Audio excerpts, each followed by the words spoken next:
Ang batang ito mula pa sa pagkakasilang ay may kakaibang kapalaran kaysa sa iba. Noong pumili siya ng regalo, lahat ng mga bagay sa harapan niya. Walang nakakuha ng kanyang interes. Sa huli ay hinawakan niya ang kamay ng kanyang ama. Ito rin ang pinakamatatag na sandigan para sa kanya. Lumabas na ang ama niya ay chairman ng pinakamayamang kumpanya sa South Korea. Sa pagmamahal ng ama naging matalino at mabilis din siya pagkalaki. Kahit bata pa ay nakagawa na ng sariling brand. At matagumpay pang nailabas sa merkado. Ang kanyang ugali ay napakatigas. Hindi niya pinapahalagahan ang dalawang walang kwentang kuya niya. Nakita ng ama ang kanyang husay kaya direktang ibinigay sa kanya ang karapatan sa buong kumpanya. Pagkakuha niya ng karapatan, ang unang ginawa niya ay paalisin ang dalawang walang kwentang kuya sa kumpanya. Bago ang board meeting, may nangyaring hindi inaasahan. Si Seri dahil sa pagdiriwang na malapit na siyang maabot ang rurok ng buhay. Hindi pinansin ang payo ng assistant. Pinilit pa rin niyang mag-skydiving. Pero habang masayang naglilibot sa hangin, biglang nakita niya ang truck ng basura na lumilipad sa hangin. Agad siyang may naramdamang hindi maganda. Kaya tumingala siya para tignan. May tornado na papalapit sa kanya. Maya-maya ay nadamay na si Seri doon. Nang magising siya ay natagpuan niya ang sarili sa kakaibang lugar. At nakabitin pa sa sanga ng puno. Natakot siya at tuloy-tuloy na sumigaw na nakakuha ng pansin ng isang sundalo. Akala ni Seri ay sundalo ng South Korea na nandoon para sagipin siya. Pero nang makita niya ang badge sa hat ng lalaki, hindi na siya nakangiti. Nasa teritoryo pala siya ng North Korea. Akala ng lalaki ay ihisay siya. At sinabi sa kanyang bumaba agad. Nang marinig ang tunog ng baril ay nagpumigla si Seri. Hindi niya naingatan kaya nahulog siya. Tamang-tama sa bisig ng future husband niya. Nagulat din si Jung Hyuk sa biglang yakap niya. Pagkatapos ng usapan nalaman ni Seri na nakapasok siya sa North Korea. Nagulat siya at akala niya ay nagbibiro lang ang lalaki. Nang narinig niya na ang mga trespasser, ay pupuntirya agad. Nagmadali siyang magpaliwanag na nag-skydiving siya. Malinaw naman ang langit noon. Hindi niya inaasahan na may tornado. Habang nasa hangin siya ay nadala siya nito. Nang magising ay nandito na siya. Nakita ni Jung Hyuk na may sense ang sinabi niya. Kaya ibinaba niya ang baril. Nakita ni Seri na medyo relax na ang lalaki. Naisip niyang tumakas. Sinabi pa niya na magaling siyang tumakbo. Maya-maya ay mawawala na siya sa paningin niya. Pero hindi pa siya nakakailang hakbang ay nagsalita si Jung Hyuk. May bomba doon kaya agad siyang tumigil. Lumapit si Jung Hyuk at sinabi na eksperto siya sa pag-alis ng bomba. Hindi siya makakaalis doon kung hindi siya tutulong. Pero ilang segundo lang ay napahiya siya. Hindi niya inaasahan na maapakan din niya ang bomba. Nakita ni Seri na hindi siya gumagalaw. Agad niyang naintindihan na naapakan niya ang bomba. Pero ayaw pa rin aminin ni Jung Hyuk. Sinabi ni Seri na lumikot siya ng 2 beses.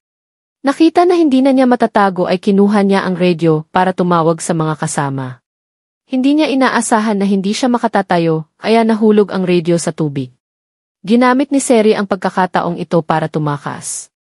Bago umalis hindi pa rin niya nakalimutang asarin ang lalaki na type niya ang itsura nito. Pagkatapos ay tumakas siya ng husto. Walang segundo na tumigil. Nag-utos din si Jung Hyuk na habulin si Seri. Agad nilang nakita ang anino niya. At hinabol nila ng mabilis. Pero nang makarating sa isang lugar ay tumigil sila. May minifield pala sa unahan. Habang tumatakbo at tumatagumpay na nakatawid si Seri sa minifield. Natakot din ang mga nasa likod. Nakita niyang malapit na ang mga sundalo. Nagpasya siyang tumalon sa bakod. Sa sandaling ito, tuloy-tuloy ang sigaw ng mga sundalo sa kanya. Kung tatawid ka doon ay masisisi kami. Nakita na walang epekto ang pakiusap. Napilitan silang itutok ang baril sa kanya. Natakot si Seri at tumalon sa unahan. Pagkatapos ay may tumunog na putok. Swerte na hindi siya natamaan habang tumatakbo. Hindi swerte na natisod siya dahil sa takot. Napilitan niyang tiisin ang sakit para magtuloy. Takot siyang mawala kaya gumamit siya ng dahon bilang marker. Habang patuloy na hinahanap siya ng mga sundalo ng North Korea. Nakita rin ni Jung Hyuk ang marker na iniwan niya. Agad niyang nalaman kung saan patungo si Seri. Pagod na si Seri nang makarating sa isang nayon. Agad siyang nag-asa. Akala niya ay nakabalik na siya sa South Korea. Pero nang pumasok siya sa nayon ay nawalan siya ng pag-asa. Isa pa lang nayon sa North Korea ito. May military truck na papalapit sa kanya. Ang matinding ilaw ay hindi niya makita. Biglang may humila sa kanya. Kung makikita siya ng mga tao sa truck ay si Seri. Malas pero swerte na nakarating si Jung Hyuk para sagipin siya. Nang makita ni Seri ang lalaki ay agad siyang nahumaling. Alam niya. Kahit gaano pa siya ka-strong ay lalaki lang din siya. Isang lalaki lang. Nag-iisip si Jung Hyuk kung dapat ba niyang patayin si Seri. Sa huli, nagpasya siyang dalhin ang future wife niya sa bahay. Kinaumagahan ay gumawa pa siya ng ramen para sa kanya. Nakita ni Seri ang ramen at gustong magbiro. Gusto niyang pakainin muna sa lalaki. Ito ang pinakamababang galang sa pagkain.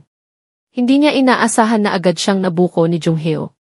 Takot pala si Seri na mailason sa ramen. At nagsususpetsa din si Jung Hyuk sa pagkakakilanlan niya. Palagi niyang pinaghihinala na isa ay siya ng South Korea. Kaya napilitan si Seri na sabihin ang tunay niyang pagkakakilanlan. Sinabi niya na siya ay mayamang dalaga at may-ari ng fashion company. Basta maipapakuwi siya ng ligtas. Maaari siyang magpasarap sa yaman habang buhay. Pero wala namang interes si Jung Hyuk dito. Sa sandaling ito ang subordinate ni Jung Hyuk. Masayang nagsabi sa kanya na ang Korean girl namatay na kagabi. Pagkalingon ay napanganga siya. Nakilala agad ni Seri na siya ang bumaril. Natuwa naman si Jisoo na ang isisi na ito. Nandito pa sa bahay ng team leader. Humingi siya ng konting oras sa team leader. Maghahanap siya ng liblib na lugar para ilibing ang babaeng ito. Pero hindi natakot si Seri. Dahil kung malaman ng iba na nandito siya, hindi lang siya ang mamamatay. Pati sila ay mamamatay din. Pati ang team leader nila ay mapaparusahan. Habang nalilito si Jung Hyuk kung ano ang gagawin, may grupo ng tao na dumating. Nakita nilang buhay pa si Seri at lahat ay nagulat. Pagkatapos ay naging makahari si Seri.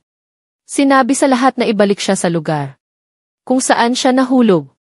Pagkatapos ay mag-isip na lang siya ng paraan umalis. Pero sinabi ni Jisoo na kung tumalon siya sa bakod ay magiging fried chicken siya. Dahil kahapon sa bagyo ay may sira sa kuryente. Kaya hindi nag-activate ang high voltage. Kaya nakaligtas si Seri. Pero ngayon ay hindi na. Hindi na epektibo ang paraan na ito. Sa huli ay nagkasundo ang lahat na si Seri ay umuwi sa pamamagitan ng dagat. Pero maghihintay ng 3 araw bago kumilos. Sa panahong iyon may request si Seri. Sa 3 beses pagkain sa isang araw ay 2 dapat may karne. Pagkatapos niyang sabihin ay ininsulto siya ni Jisoo. Hindi siya naniniwala na ganoon kayaman ang South Korea. Na makakakain ng karne 2 beses sa isang araw. Talaga namang nagsisinungaling. Pero kinuha ni Jung Hyuk ang karne na para sana sa New Year para serve kay Seri. Napakabago nito kay Seri. Mas nakakagulat pa na walang refrigerator dito. Kaya nilagay ang pagkain sa vegetable cellar. Hindi pa nakakita si Seri ng ganito kaya napakagulat niya. Ang babaeng ito ay mayamang dalaga. At sihi ng fashion company. Ngayon ay napadpad sa mahinang nayon. Para maligo ng mainit na tubig ay kailangan pang magpainit. At ibuhos sa timba. Mas nakakagulat pa na kailangan pang balutin ng plastic ang timba. Para mas matagal ang init ng tubig. Hindi pa nakakamot si Seri ng ganito. Talagang napakahanga. Pagkatapos niyang maligo ay biglang nawala ng kuryente. Agad niyang kinuha ang phone para tawagan si Jung Hyuk. Pero walang sumasagot. Habang hindi niya alam ang gagawin. May flashlight na dumaan sa bintana. Agad siyang natakot. Biglang narinig niya ang pagbukas ng pinto. Sobrang takot ni Seri. Agad niyang hinila ang kurtina. Pagkatapos ay hinawakan ang flower vase na nakahandang ipukpok. Nang handang hampasin ang kalaban. Nalamang si Jung Hyuk pala ito. Lumabas pala siya para bumili ng kandila. Dahil sinabi ni Seri na kailangan niya ng kandila sa pagligo at pagtulog. Pero normal lang ang binili niya. Ang gusto ni Seri ay scented candle. Isang mayamang dalaga tulad niya. Hindi pa nakaranas ng ganitong hirap. Bigla siyang umiyak nang hindi mapigil. Hindi rin alam ni Jung Hyuk kung paano siya aaliwin. Naisip niya din ang company stocks na tuloy na bumabagsak. Dahil nawawala siya. Siguro ay nawala ng 3 bilyong won. Ang sitwasyon ngayon ay mas nakakatakot at nakaka-stress. Umiyak pa siya sa harap ng estranjero. Napakahiya talaga at pinatay ni Jung Hyuk ang kandila. Huwag mag-alala, hindi kita nakita ngayon. Pagkatapos ay tumayo siya para gampanan ang tungkulin niya. Bago umalis ay bumili pa siya ng isang bag ng daily necessities para kay Seri. Nang buksan niya ay nakita niya na shampoo ito. At produkto pa ng company niya. Tumakbo talaga si Jung Hyuk sa market para bumili nito. Nang i-introduce ng store owner ang underwear set. Nahiya si Jung Hyuk at sinabi na bilihin lahat. Anong size ba ang gusto mo? Kahit anong size. Nang makita ni Seri ang size ay natawa siya. Masyadong mataas ang tingin mo sa size ko. Kahit paano ay magkakasya naman. Pagbaba ni Jung Hyuk sa tren ay dinala siya ng security guard. At kinulong siya. Pumunta siya doon para imbestigahan ang nakawan. Pinaghihinala ni Jung Hyuk na may kinalaman si Cheolgang dito. Hindi niya inaasahan na babalikusin siya. Kaya napasama siya sa kasalanan. Nang handang masaktan si Jung Hyuk, biglang pumasok ang superior. Pagkatapos ay sinapak si Deputy Director Choi. At sinabi na tapos na ang buhay niya. Si Jung Hyuk ay anak ng direktor ng General Political Bureau. Agad na napanga si Deputy Director Choi para protektahan si Seri. Pinagdig ni Jung Hyuk ang mga subordinate niya sa malapit sa bahay para itago sa mga ibang tao. Nang malaman ni Seri na ginawa ni Jung Hyuk ito para sa kanya, natuwa siya ng sobra. Pero sa gabi nang bumalik sila ay nakita nila si Cheolgang. Nang tanungin ay nagdahilan sila na nagdig ng drainage. Mabilis na tanong ni Kwang Byom kung saan pupunta ang chief. Sinabi ni Cheolgang na maraming kriminal na tumakas. Kaya dapat niyang suriin ang lahat ng bahay ng mga sundalo. Nang marinig ito ni Yundong ay natakot siya.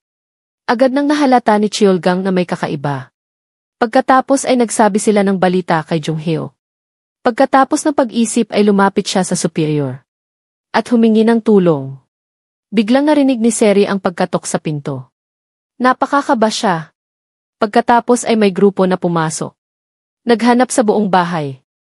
Ang warm glass ay nagpapakita na may tao dito kanina. Nang aalis na siya, biglang nakita niya ang cellar sa labas. Nang buksan ng lahat ay napanganga sila. Nagtago pala si Seri doon. Lumabas ang special vehicle para sa high-ranking military. Grabe ang sarap. Mabilis na mabilis pero walang humaharang. Pati traffic police na nakakita ng plate number 729.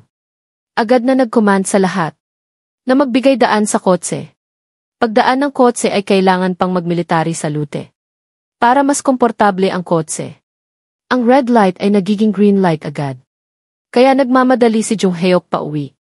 Dahil si Seri sa bahay niya ay naging isip. Nakatakot ito para sa kanya. Sa tamang oras may dumating na kotse. Pagbaba ni Jung Hyuk ay agad siyang lumapit kay Seri. Nakita ni Cheolgang kaya itinulok niya ang baril kay Seri. Sa harap ng banta niya, ang dating tapat na si Jung Hyuk ay nagsinungaling. Ano ba ang ginagawa ninyo sa fiancé ko? Lahat ay nagulat. Nagulat din si Seri at hindi makapaniwala. Nang marinig ito ni Cheolgang ay ibinaba niya ang baril. Pero hindi niya balak na magpatumpik-tumpik. Sinabi niya kay Seri na ilabas ang at special travel pass. Naging tense ulit ang atmosphere. Wala nang choice si Jung Hyuk. Sinabi niya na ang fiancé niya ay galing South Korea. Secret agent ng Unit 11. Lahat ng information tungkol sa Unit 11 ay classified. Kaya hindi niya pwedeng sabihin ang marami. Sinabi din niya nakakauwi lang ng fiancé niya. Kaya pagod na pagod siya ngayon. Nakita ni Sergi kaya nakipag-cooperate din. Ang aksyong ito ay lalo pang nakapagpaniwala sa lahat kay Jung Hyuk pagkatapos pumasok silang dalawa sa loob ng bakuran. Sinabi ni Jung Hyuk na huwag na siyang magkunwari. Wala na ng tao dito. Nalito si Sergi. Nagpaliwanag na sobra siyang nakaapekto sa pag-aarte. Kaya hindi na siya makalabas. Sinabi ni Jung Hyuk na wala na siyang ibang paraan kaya ginawa niya iyon. Ngayon si Sergi ay tunay nang naging isip. Higit pa doon ay isisay na nagkakanulo sa sariling bansa. Sobrang nakakainis sa kanya. Paano kung malaman nila ano ang gagawin? Sinabi ni Jung Hyuk na huwag siyang mag-alala. Kahit paano bukas gabi ay aalis na siya dito. Kailangan lang niyang tiisin pa ang bukas. Pagkatapos niyang magsalita ay may kumatok sa labas. Yun pala ang grupo ng mga babae sa nayon na nagdala ng pagkain para kay Junghyo. Gusto nilang samantalahin ang pagkakataong ito para alamin ang sitwasyon ni Sergi. Hindi nila inaasahan na dahan-dahang lalabas si Sergi, na nagtakot sa tatlong babae na umatras. Nang tanungin kung totoo bang siya ang fiance ni Junghyo. Nahihiyang tumango si Sergi. Pero nang tanungin kung saan siya nakakamisyon. Naging seryoso si Sergi at sinabi na classified iyon. Hindi pwedeng basta-basta sabihin sa iba. Siguro alam din ninyo yan. Pagkatapos ngumiti sa lahat at pumasok sa loob ng bahay. Habang masayang sinasabi ni Sergi na hindi rin naman sila magaganda. Biglang narinig niya ang mga tao sa labas na tumatawa. Nang aasar sa kanya, sinabi nila na ang buhok niya ay mukhang magulo. Kung sino man ang hindi nakakaalam ay iisipin na multo. Nainis si Sergi pagkarinig nito. Sa umaga ng susunod na araw, nakapalibot ang mga tao sa nayon sa isang kotse para pag-usapan. Hindi pa nila nakita ang ganoong kagandang kotse. Nagtago si Sergi sa likod ng pinto para makikinig. Lihim ding lumapit si Junhyuk sa tabi niya. Nagulat din si Sergi dahil sa ginawa niya. Nagtaka siya kung bakit nakapalibot ang lahat sa murang kotse na iyon. Dahil gusto ni Sergi na ipakita ang kanyang kagandahan. Hiniling niya na samahan siya ni Junhyuk sa labas. Yun pala, nababahala pa rin siya dahil sa masasamang salita kagabi. Ngayon kumuha si Junhyuk ng panyo. Pagkatapos itinali ang buhok niya. Yun pala sa North Korea. Dalawang uri lang ng tao ang nakakalabas na nakabukas ang buhok. Una ay mga dayuhan. Pangalawa ay mga baliw. Paglabas nilang dalawa, nagpakita agad si Sergi ng pagmamahal kay Junhyuk. Sa harap ng lahat, pinagpag niya ang alikabok sa damit niya. Gusto pa niya na malambing na haplusin ni Junhyuk ang ulo niya. Tumingin si Junhyuk sa mga mata sa paligid. Wala na siyang choice kundi sundin siya. Napapanganga ang lahat nang makita nila ito. Hindi pa rin nakontento si Sergi. Pagkatapos nagsimula ulit siyang maglambing kay Junhyuk. Nakakainis talaga. Dahil dito hindi na sila makatingin ng diretso sa kanila. Nakita ang nahihiyang ekspresyon ni Sergi. Nakaramdam din ng hindi komportable si Junghyo. Nagmadali na siyang sumakay sa kotse para umalis. Kumaway si Sergi para magpaalam sa kanya. Ang aksyong ito ay nakapagpagalang sa kanya ng lahat. Pagkaalis ni Junghyo, bilin agad sa mga subordinate na maghukay ng kanal sa bahay niya. Ngayon ay may batang nagnakaw ng military uniform na nakasambit sa araw.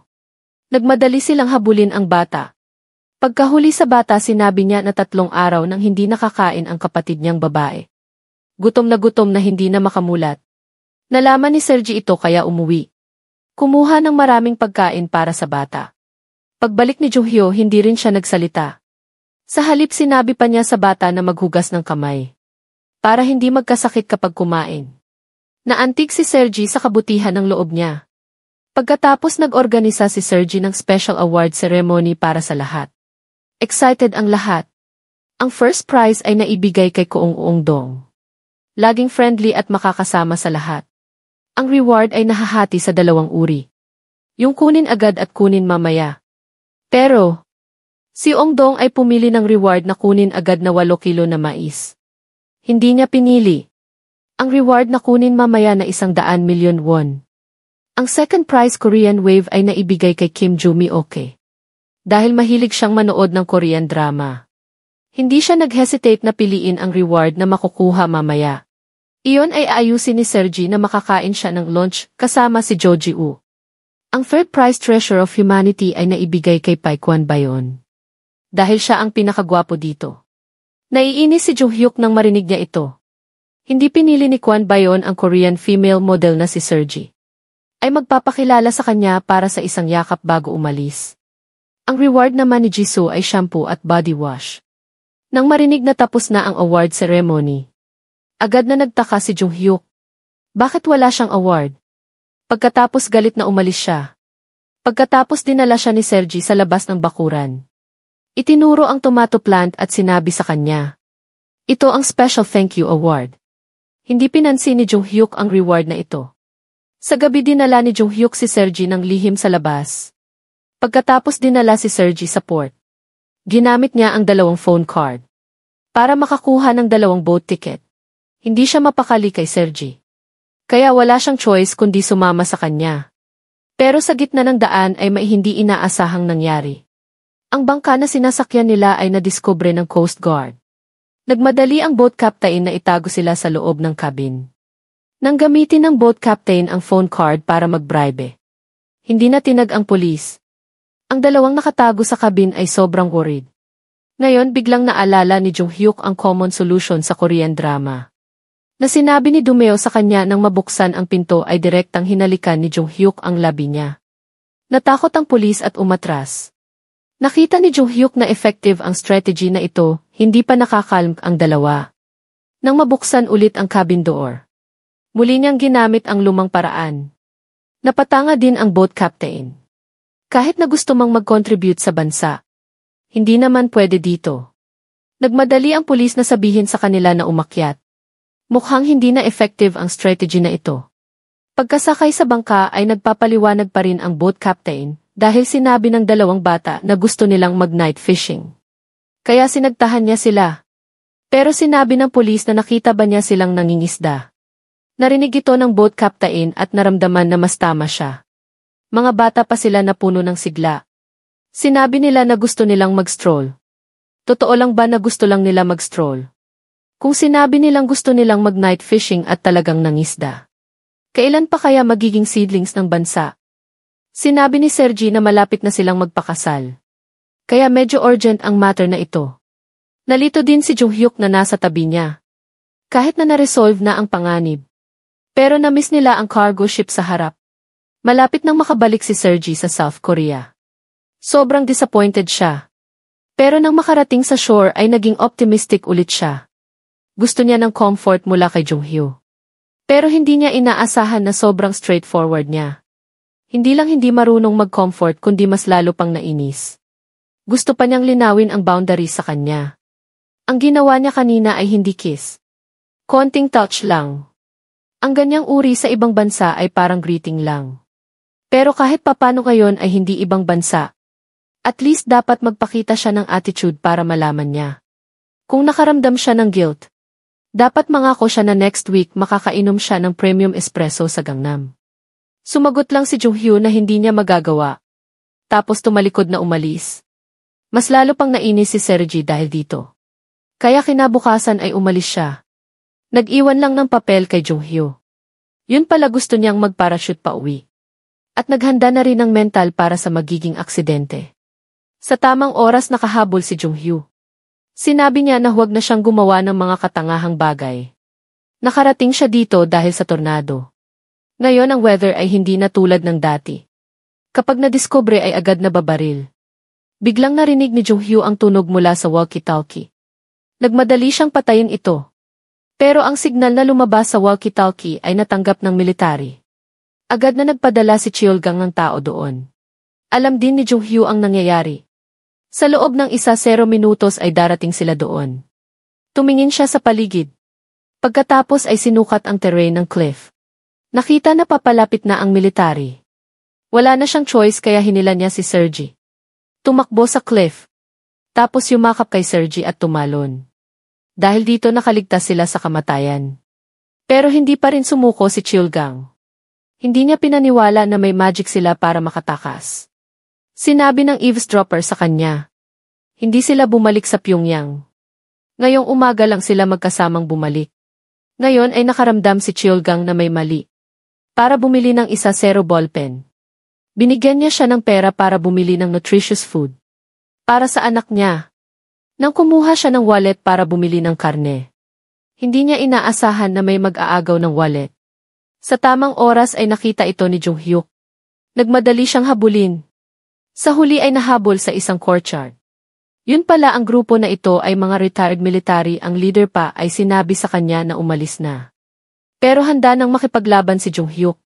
Kahit na maihawak silang armas. Hindi sila pantay sa kanya. Maya-maya ay lahat sila ay natumba.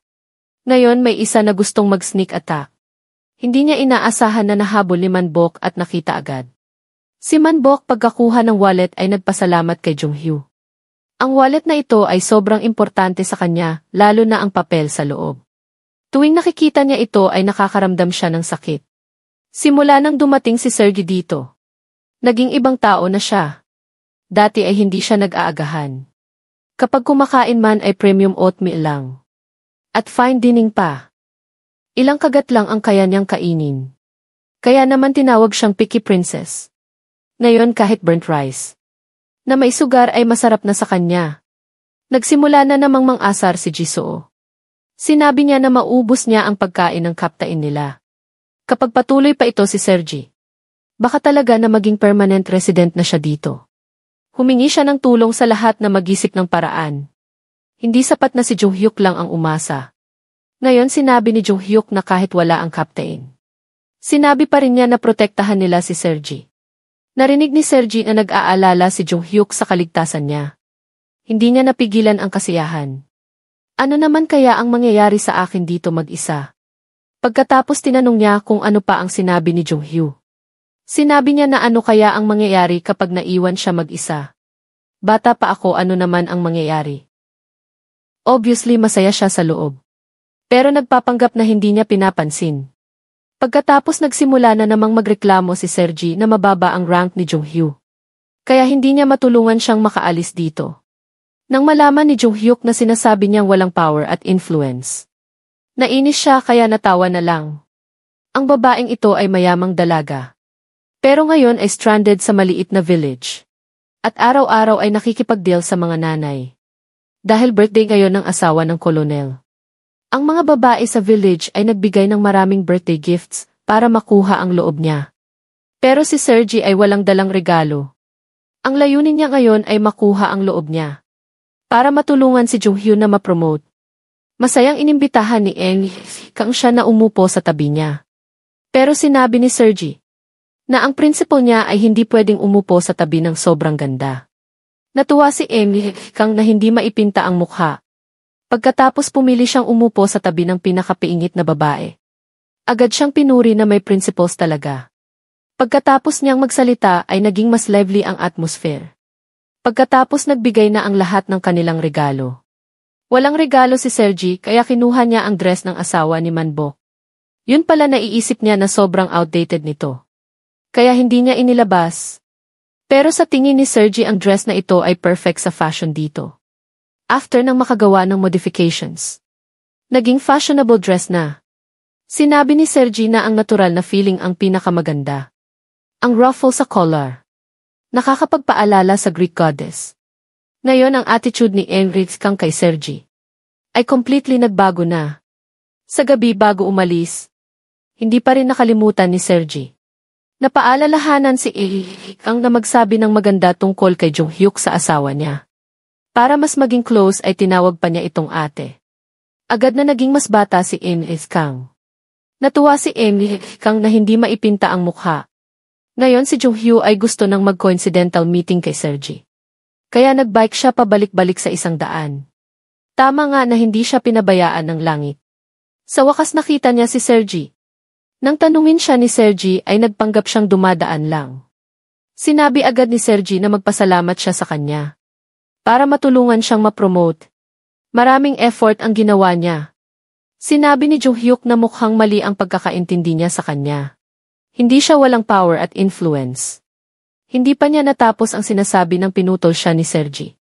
Nagtanong siya tungkol sa bike niya. Pagkatapos nagbike silang dalawa pa uwi. Ang scene na ito ay talagang masaya. Pagka-uwi nilang dalawa, nakita nila na hindi pa umaalis ang mga subordinate ni Jung-hyo. Naghanda sila ng maraming grilled clams. Nagtapon si Jisoo ng matchstick mula sa taas. Agad na nag-apoy ang grill. Natakot si Sergi at umatras. Hindi pa niya nakita ang ganyang paraan ng pagluluto. Kumuha si Jomi okay sa tabi at binigay sa kanya para tikman. Sinabi ni Sergi na maliban sa seafood soup ay hindi siya masyadong mahilig sa iba. Pero tiniman pa rin niya. Naramdaman niyang okay naman ang lasa. Pagkatapos nagbuho si Jomi okay ng alak para sa kanya. Nagpakita ulit si Sergi na mayamang dalaga siya. Sinabi niya na kapag kumakain siya ng seafood ay tiyampag lang ang iniinom. Pero nakita niyang patuloy na nag-aalok si Jung okay. Wala siyang choice kundi uminom ng isang higop. Hindi niya inaasahan na agad siyang maadik. Nakipag-agawan pa siya sa iba para uminom. Ngayon si Sergi ay completely naging harmonious na sa lahat. Si Jung-hyo lang ang walang sinasabi. Patuloy na lihim na tumitingin sa kanya. Paulit-ulit. Sa pangatlong pagkakatingin ay nahuli siya ni Sergi. Kinabukasan ng umaga. Nag-roast si Jong Hyuk ng coffee beans. Pagkatapos giniling niya. Tapos gumawa ng coffee para kay Sergi. Hindi niya inaasahan na makakainon pa siya ng coffee dito. Sobrang sarap talaga. Nang aalis na si Jong Hyuk ay hinabol siya niya. Nagbigay siya ng heart sign. Para ipakita ang pasasalamat niya. Hindi naintindihan ni Jong Hyuk kaya tinanong niya si Jomi okay. Naintindihan agad ni Jisoo. Gusto niya gamitin ang dalawang daliri para durugin siya tulad ng insect. Nagmadali si Jomi okay na magpaliwanag na heart sign yun. Ibig sabihin ay gusto niyang ibigay ang puso niya sa kanya. Pero hindi maintindihan ni Jisoo. Bakit niya ibibigay ang puso niya sa iba? Agad na ginawa ni Jomi ang heart sign kay Jong Hyuk. Ibig sabihin ay gusto siya. Nagulat si Jong Hyuk. Mula nang maging close si Sergi kay Kang. Araw-araw silang naglalabas. Nagpupunta pa sila sa market. Pero sa gabi ay nawala si Sergi. Nang malaman ni Jong Hyuk ay agad siyang naghanap sa kanya. Nang nakaramdam siya ng desperasyon, biglang nakita niya ang candlelight sa malayo. Yun pala si Jong Hyuk na may hawak na scented candle. Para madaling makita siya. Dahan-dahan siyang lumapit sa kanya. Ang mata niya ay nagniningning na. Agad niyang naramdaman na laging nagbibigay si Jong Hyuk ng sense of security sa kanya. Sa daan pa uwi, naramdaman ni Jong Hyuk na parang may feelings. Din si Sergi sa kanya. Plus ang heart sign kanina. Agad niyang sinabi kay Sergi na may arranged marriage na siya sa ibang pamilya. Naiinis si Sergi nang marinig niya ito. Kung gusto niyang mag-set ng boundaries. May fiancé siya o wala. Walang kinalaman sa kanya. At sa Seoul ay may hundreds of men na nag-aantay na maging boyfriend niya. Agad na na-disappoint si Sergi sa kanya. Ang mukha ay hindi kamukha ng taong yun. Hindi niya inaasahan na two-timer pala siya. Kapag nalaman ng iba at naging news ay tapos na siya. Nagmadali si Jong Hyuk na magpaliwanag na hindi mangyayari yun. Dahil ang fiancé niya ay nag-aaral sa ibang bansa. Sa maikli na panahon ay hindi pa babalik. Akala niya ba hindi niya naisip yun? Hindi rin naman siya tanga. Pero after isang segundo ay nasampal siya ng malakas. Yun pala ang fiancé niya ay nakatayo sa harap ng bahay niya. Ngayon dumating din si Sergi. Tumingin siya sa babae sa harap. Pagkatapos tumingin ulit kay Jong Hyuk. Tahimik na siya ba yun ngayon wala nang masabi si Jong Hyuk. Tanga talaga siya.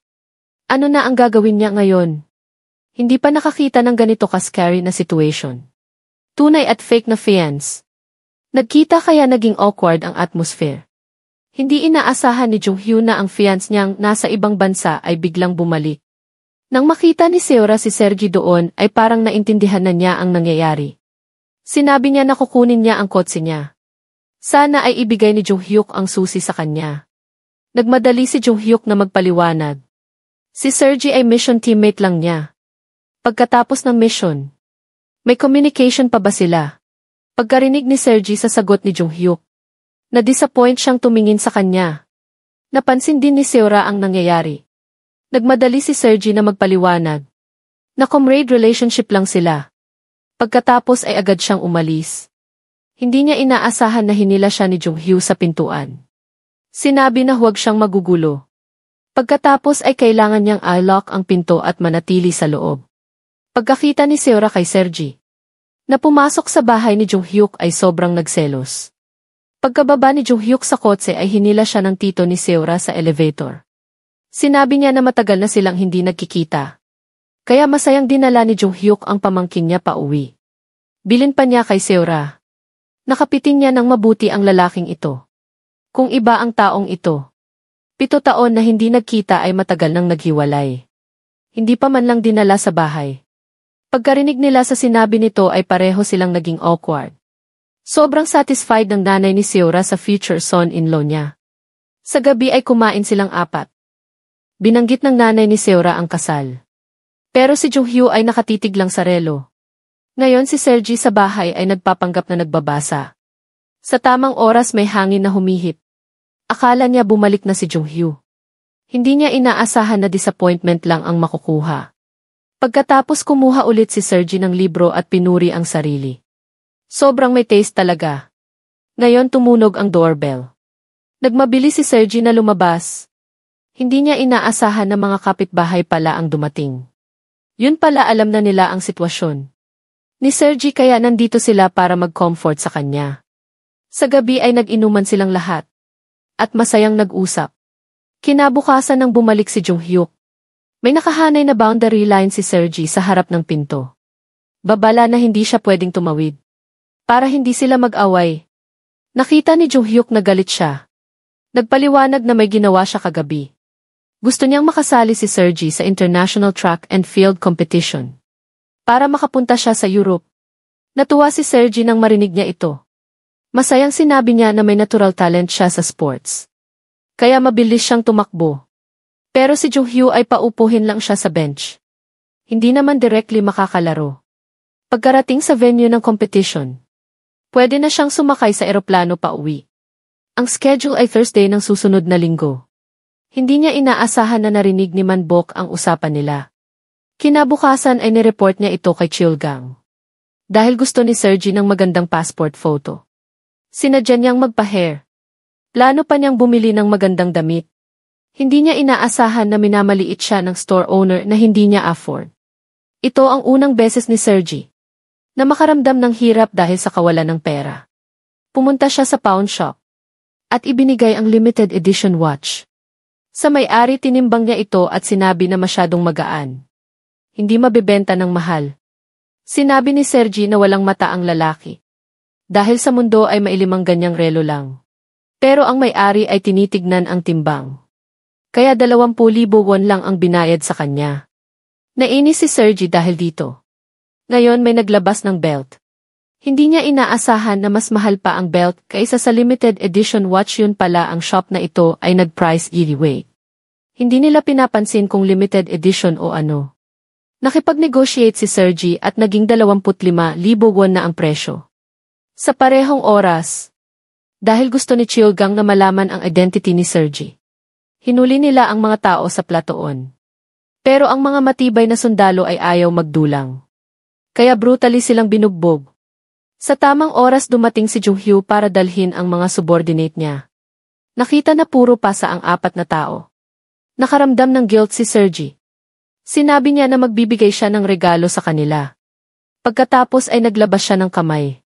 Nagbigay sa bawat isa ng maliit na heart sign. Nakakatawa talaga. Hindi naintindihan ng lahat kung ano ang ginagawa niya. Ang dalaga na ito ay hindi pa kailanman kumain ng itlog. Pero marunong siyang magpil ng magaling. Hindi pa natapos ni Sergi ang pagkain ng biglang. Tumigil ang trend dahil sa power outage. Nang marinig ang balitang ito, mahigit 10 oras pa bago maayos. Nagulat si Sergi. At least 10 oras nga. O baka mas matagal pa mga 13 o 16 na oras. Oh my God! Ano naman ang gagawin natin dito? Hindi nagtagal nakita ni Sergi ang isang grupo na tumatakbo papunta sa tren. Nagpaliwanag si Junghyuk na mga small traders ang mga ito. Laging sumasamantala kapag may tigil. Ang tren para magbenta sa mga pasahero. Sa gabi ay nag-bonfire sila sa labas. Dahil pareho namang malamig sa loob at labas ng tren. Pero sa labas ay pwedeng mag-bonfire para sa init. Ang rich heiress na si Sergi ay unang nakaranas ng ganito. Pero nagtaka siya bakit may kumot ang mga tao. Tumingin si Junghyuk at agad na naintindihan. Pumunta siya para bumili ng kumot para sa kanya. Natuwa si Sergi sa atensyon na ito. Hindi niya inaasahan na makita niya ang iba na kumakain ng roasted corn at sweet potato. Hindi pa nakaupo ng maayos si Junghyuk ay tumayo na naman. Pumunta ulit siya para bumili ng corn at sweet potato para sa kanya. Maingat pa niyang tinanggal ang balat. Sinabi ni Sergi na magiging mabuting asawa at ama siya sa hinaharap. Sa sandaling iyon ay completely nahulog na siya sa kanya. Sa gabi, hinubad pa ni Junghyuk ang uniform niya para gawing kumot sa kanya. Pagkatapos ay hinayaan siyang sumandal sa balikat niya. Dahil ayaw niyang magising si Sergi. Nagstay siya sa posisyon na yun buong gabi. Kinabukasan ay nakarating na sila sa Pyongyang. Para sa passport photo ay nagpa-picture si Sergi kasama. Sa panahong iyon ang taong may dating love scandal sa kanya ay nakarating din sa Pyongyang. Dahil nanloko siya ng maraming pera sa kuya ni Sergi. Kaya nagtago siya dito. Hindi niya inaasahan na makikita niya si Sergi dito. Hindi pa nakakapagsalita si Sergi ay hinila na siya ni Seung-jun. Nang malapit nang magsara ang elevator door, nakahabol si Jung-hyuk. Nakita niya na magkahawak kamay sila. Agad na binigyan ni Jung-hyuk si Seung-jun ng lesson. Sumigaw si Seung-jun sa sakit. Tapos tinanong niya si Sergi kung sino ito. Wala siyang choice kundi sabihin na bodyguard niya. Pagkatapos ay sinabi niya kay Jung-hyuk na bitawan na. Napagtanto niya na hindi normal ang relationship nila. Kaya hinampas lang niya ang balikat ni Seung-jun. Ngayon hindi pa rin nakikilala ni Seung-jun si Sergi. Kung ano ang nangyari. Kaya nag-set siya ng appointment sa tatlo sa isa coffee shop. Tumango si Sergi. Akala ni Seung-jun na totoo talagang bodyguard si Jung-hyuk. Bago umalis ay binigay niya ang business card niya. Hindi gusto ni Jung-hyuk na tawagin siyang bodyguard. Sinabi pa niya na ayaw niyang protektahan si Sergi. Pero agad na naging habit na niya ang paglahad ng kamay. Lagi siyang nandoon para protektahan siya. Nakita ni Sergi ang ginagawa niya. Sinabi niya na yun nga ang trabaho ng bodyguard. Malapit nang dumating ang appointment time pero hinahabol si Seung-jun. Pagkatapos ay dinala sa rooftop. Yun pala assassin na pinadala ni Sehyung. Ang layunin ay makuha ang nawalang pera. Para maligtas ang buhay niya sinabi niya na buhay pa si Seri. At may kondisyon pa siya. Kung gusto nilang malaman kung nasaan si Sergi ay kailangan kalahati ang bayad. Ngayon si Sergi ay naghihintay pa rin kay Seung-jun. Curious si Jung-hyuk sa relationship nila. Nagpaliwanag si Sergi na ipinanganak siya sa mayamang pamilya. Ang dalawang kuya niya. Ayaw na makipag-compete siya sa inheritance. Kaya ipapakasal siya kay Seung-jun. Para ma-excel siya sa ibang bansa. Pero ayaw ni Sergi na mangyari yon. Hindi niya inaasahan na dumaan ang nanay ni Sergi. At nakita silang nag-uusap. Pagkaalam ng balita ay naging blanko si Sergi at umalis agad. Pagkarating ni Jung-hyuk sa hotel ay nag-inspect siya. Hindi niya inaasahan na maraming listening devices ang nakalagay doon. Nagulat si Sergi dahil dito. Nang aalis na siya ay tinawag siya ni Sergi. Nag-aalala pa rin siya na hindi magiging smooth ang pag-uwi. Pinapayo lang ni Jung-hyuk na maging humble siya. Saka nag-good night na umalis. Ngayon naalala ni Sergi si Seung-jun. Kung nakarating na siya ay siguradong aalis na. Kung makakasamahan niya pa uwi ay best option. Tinanong ni Jung-hyuk kung bakit nagtitiwala siya sa taong yun. Sinabi ni Sergi na kung nagkita sila dito ay hindi normal. Na fate na lang. Hindi natuwa si Jung-hyuk sa sinabi niya. Sumigaw siya sa mukha niya. Bumagsak ka sa langit at nahuli kita. Pagkatapos sa takbuhan ay naging encounter natin. Paano mo ipapaliwanag yon? Sinabi ni Sergi na coincidence lang yun. Pero hindi yun ang iniisip ni Jung-hyuk. Sa palagay niya ang recent encounter ang coincidence. Ang dahilan kung bakit naging emotional si Jung-hyuk ay gusto niyang patunayan na destiny. At hindi coincidence ang pagkikita nila ulit. Hindi niya inaasahan na sinabi ni Sergi na ginawa sila ng heaven. At cross-border na fate pa. Ngayon nagdinyal na si Jung-hyuk. Paglabas niya ay nakita niya si Sergi. Pagkatapos ay lumabas din si Sergi sa room na yun. Naging awkward ang atmosphere. Para hindi ma-misunderstand ni Seura. Nagpaliwanag si Sergi na magkaibang room sila. Pero hindi pinakinggan ni Seura ang sinabi niya. Pagkabalik sa room ni Jung-hyuk, sinabi ni Seura na magkikita ang magulang nila ngayon. Sana ay darating siya on time. Pagkasabi ay umalis agad siya. Sa gabi nang magkita ang magulang nila. Napagdesisyonan na ang kasal ay sa end ng next month. Hindi nag-object si Jung-hyuk. Nang pumasok si Seura sa restroom ay nakita niya si Sergi. Para mahirapan siyang umurong. Sinabi ni Seura kay Sergi ang tungkol sa kanya at kay Jung-hyuk. Nagulat si Sergi nang marinig niya ito. Pero pinilit niyang umiti at binati sila. Sinabi pa niya na hindi siya makakadalo sa kasal. Sinabi ni Seura na ang pagkawala niya ay malaking tuwa para sa kanya. Nang makipagkita si Seung-jun kay Sergi ay sinadya niyang i-open ang phone para marinig ni Sehyung. Sinabi niya kay Sehyung na mag-isip ng paraan para hindi makauwi si Sergi. Pagkatapos, humingi siya kay Chilgang at inilabas ang picture ni Sergi.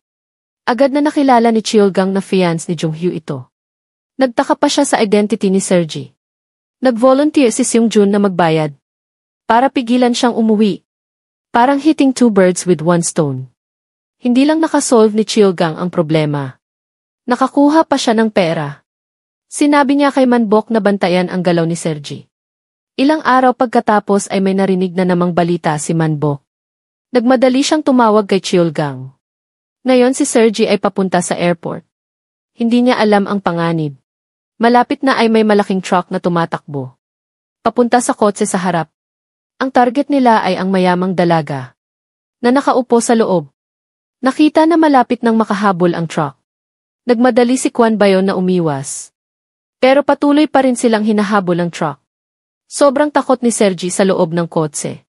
Sa tamang oras ay may isa pang truck mula sa harap na tumatakbo. Nakaramdam si Sergi ng desperasyon. Sa panganib, may motorcycle sa tabi. Patuloy na bumabaril sa gulong ng truck. Mabilis na nakailag si Kwan Bayon sa truck na yun. Ang taong nakaupo sa truck. Patuloy na bumabaril sa motorcycle. Matindi ang barilan ng dalawang panig. Hindi niya inaasahan na biglang nahulog ang rider ng motorcycle. Pagkatapos ay patuloy na hinabol ang truck. Ang original target. Direktang hinarang nila ang daan ng kotse ni Sergi. Hindi pa nakaka-recover ang dalawa. Nang tumakbo na ang truck sa harap. Papunta sa kanila. Ngayon hindi ma-unbuckle ni Sergi ang seatbelt. Sa tamang oras si Jung-hyo ay nakahabol na may motorcycle na nakakalula sa kanya. Nakarating siya sa truck. Tapos tumalon para pagtulakan ang motorcycle sa ilalim. Dahil sa motorcycle na humarang, bumagal ang takbo ng truck.